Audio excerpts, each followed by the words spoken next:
இயேசு கிறிஸ்துவின் இனிதான நாமத்தில் இன்றைய ஆவிக்குரிய சிந்தனைக்கு உங்களை அன்புடன் வரவேற்கின்றோம். இப்போதும் ஒரு பாடலுக்கு பின்பு உங்கள் சிந்தையை தெளிவிக்கும் ஆவிக்குரிய செய்தியை கேட்கலாம்.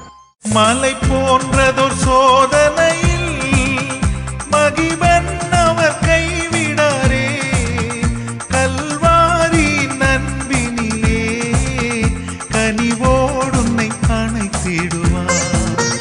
உள்ளம் ஆனந்த கீதத்திலே வெள்ளமாகவே பாய்ந்திடுதே, எந்த நாத்துமனேசரையே என்றும் வாழ்த்தியே பாடிடுவேன். உள்ளம் ஆனந்த கீதத்திலே வெள்ளமாகவே பாய்ந்திடுதே, எந்த நாத்துமனேசரையே என்றும் வாழ்த்தியே பாடிடுவேன். எந்த நாத்துமனேசரையே என்றும் வாழ்த்தியே பாடிடுவேன். ஆண்டவர் இரட்சகருமாக இயேசுவின் இனிதான நாமத்தினால் உங்களை வாழ்த்துகிறேன். கர்த்தர் கிருபையாய் மீண்டும் ஒரு நாளை பார்க்கும்படியான பாக்கியத்தை கொடுத்திருக்கிறார். இந்த நாள் நம்முடைய ஆவிக்குரிய சிந்தனைக்காக லூக்கா எழுதின சுவிசேஷம் 19ஆம் அதிகாரம் 10ஆம் வசனத்தை நான் வாசிக்கிறேன். இழந்து போனதை தேடவும் ரட்சிக்கவுமே மனுஷகுமாரன் வந்திருக்கிறார் என்றார். சகையு வீட்டில் இயேசு பிரவேசிக்கிறார். சகையு எல்லா அந்தஸ்து இருக்கிறது, வசதிகள் இருக்கிறது, இன்னும் எல்லா பதவிகள் இருக்குது, பவர் இருக்கிறது. ஆனால் அவன் வீட்டில் ரட்சிப்பு இல்லை, சமாதானம் இல்லை, ஒரு நிம்மதி இல்லை. ஜனங்களினால் பாவியான ஒரு மனுஷன், ஒரு முத்திரை போடப்பட்ட ஒரு மனிதன். இயேசு எப்படிப்பட்டவர் என்று பார்க்க வகை தேடினான். அவன் உள்ளத்தில் ஒரு ஏக்கம், ஒரு சமாதான குறைவு இருக்கலாம், அல்லது ஒரு வெறுமை. போகிற வழியிலே இயேசுவை பார்க்க முடியவில்லை, தடைகள். ஆனாலும் அதையும் தாண்டி உற்சாகமாய் வாஞ்ச எப்படியாவது பார்த்தாக வேண்டும் என்று சொல்லி வழியிலே இந்த வழியாகத்தான் வருவார் என்று நினைத்து ஒரு காட்டத்தி மரத்தில் ஏறி உட்கார்ந்து கொண்டார். இயேசுவை பார்த்தால் போதும் என்று. நம்முடைய ஆண்டவர் தான் சகலத்தையும் அறிந்தவராகிட்டே வழியாய் போகும்பொழுது இயேசு சகைவை பார்த்து அண்ணாந்து பார்த்து, மரத்தில் இருக்கிற சகைவினை கீழே வா. உடனே ரொம்ப சந்தோஷம். அதோடு நிறுத்தி விடவில்லை, வா அவன் வீட்டுல நாளைக்கு தங்கணும். அப்படியே இயேசு அங்க போகிறார். வீட்டுல சூழ்நிலை எல்லாம் மாறுகிறது. ஒரு தெய்வீக சமாதானம், உள்ளம் சந்தோஷத்தினால் நிரம்புகிறது. இந்த வீட்டிற்கே ரட்சிப்பு உண்டாகிறது. எல்லா குறைவுகள் நிறைவாய் மாறிட்டது. ஒரு வெளி தோட்டத்துல பார்க்கும்போது அந்த வீட்டுல எல்லாமே இருந்துச்சு. மற்றவர்கள் பார்க்கும் பொழுது சகைவுக்கு ஏராளமான பண வசதிகள் இருந்தது. எல்லாம் தான் அவருக்கு இருக்கு, அவருக்கு. ஆனால் இருக்க வேண்டியது இல்லை. இந்த வீட்டிலே ரட்சிப்பு இல்லை, சமாதானம் இல்லை, சகை வாழ்க்கையில மாற்றம் இல்லை. இயேசு போகும் பொழுது எல்லாமே மாறிவிடுகிறது. ஆனால் நேரத்தில் நாம் என்ன நினைக்கிறோம்? உலக பிரகாரமான பொருட்களை வைத்து, உலக பிரகாரமான பதவிகளை வைத்து, உலக பிரகாரமான பணத்தை வைத்து தான் நாம் மதிப்பீடு செய்கிறோம். அப்படி அல்ல. அவைகள் இல்லை என்று சொன்னால் எதுவுமே இல்லை என்று தான் நாம் யோசிக்கிறோம். ஒரு வியாபாரி நன்றாக வியாபாரம் போய் கொண்டிருந்தது. திடீரென்று ஏற்பட்ட ஒரு பெரிய நஷ்டம். எல்லாவற்றையும் இழந்து விட்டார். தெருவுக்கு வந்து விட்டார். வேதனையோடு கண்ணீரோடு வீட்டிற்கு வந்து தன் மனைவியிடம் சொல்லுகிறான், நான் எல்லாவற்றையும் இழந்து விட்டேன். அழுகிறார். கண்களில் கண்ணீர் வடிந்தேனி, எதிர்காலமே எனக்கு கிடையாது.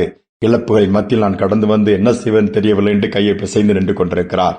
அதை கேட்ட உடனே மனைவி உடனே சோர்ந்து போகவில்லை. அப்பா, நான் இன்னும் மீதியா இருக்கிறேன், நீங்க என்ன இழக்கலையே அப்படின்னு சொல்றாப்ல.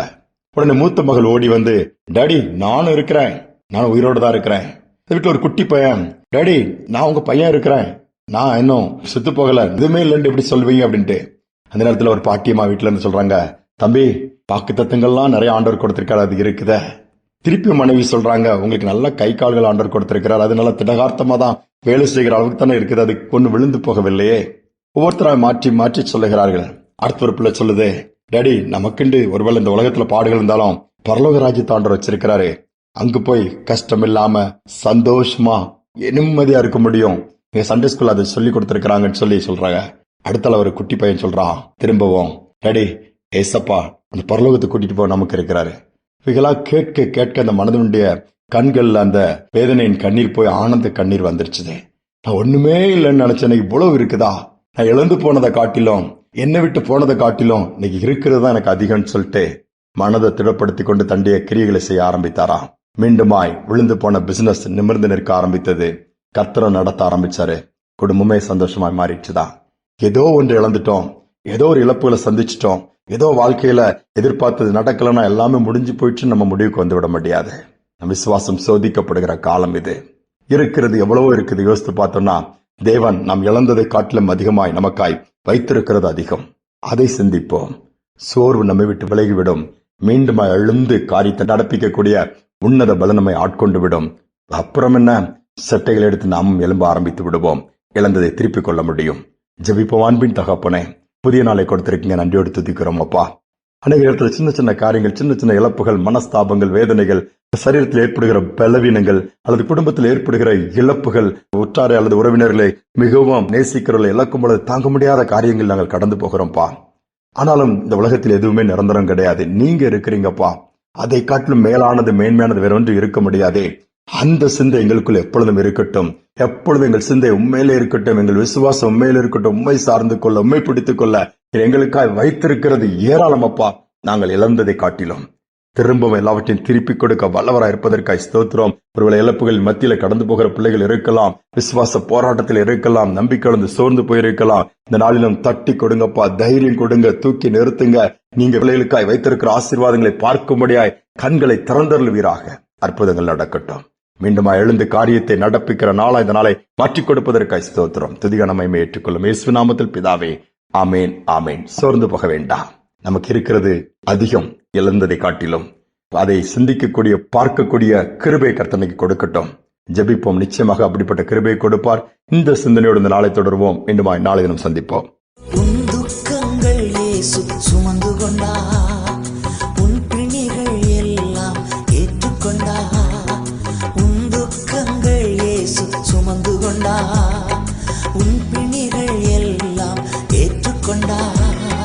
நீ சுமக்க இனி தேவையில்லை, நீ சுமக்க இனி தேவையில்லை. ஒரு சுகவாழ்வு இந்நாளில் துளித்தது, ஒரு சுகவாழ்வு இந்நாளில் துளித்தது. துன்பமா துயரமா அது தண்ணீர் பட்ட உடை போன்றதம்மா. காற்றடிச்சா வெயில் வந்தா காய்ந்து போய்விடும், கலங்காதே. துன்பமா துயரமா அது தண்ணீர் பட்ட உடை போன்றதம்மா.